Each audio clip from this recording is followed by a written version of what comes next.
So one of the first things after we get the title from you is what we need to do is back up a bit before we get into the details of your invention. So what we're looking at is solving or talking about the problem you're trying to be solved. And so that is going to be don't now the temptation is that what you're going to want to do is dive right into your invention and tell us all about your invention. There is definitely a section for that, but that section is not this one. What we are trying to understand is a problem that's out there. So let's say as an example, and we'll go back into horse and buggy. There isn't a vehicle that doesn't require a horse. Every horses get tired. They don't aren't allowed to. You have to feed them. You have to stop every so often. And then what comes along, of course, the car. But before we jump to the car, if that was your invention, we want to talk about the problem. Why is it a problem? What is the problem? What are you trying to solve? What's the deficiency? So all of that. So focus in on this section, not on your invention. We'll hold off to that later. But what is the problem? Why is there a problem there? And in the case I told, horse and buggy,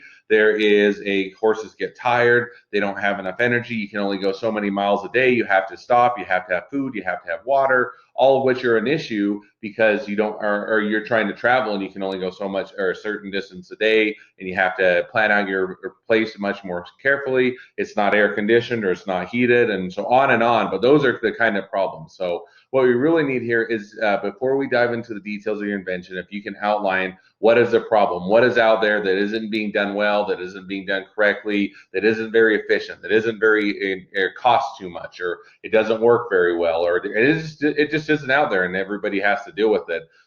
Lay that out here, provide the details of what the problem is, and then later on we'll talk about your invention.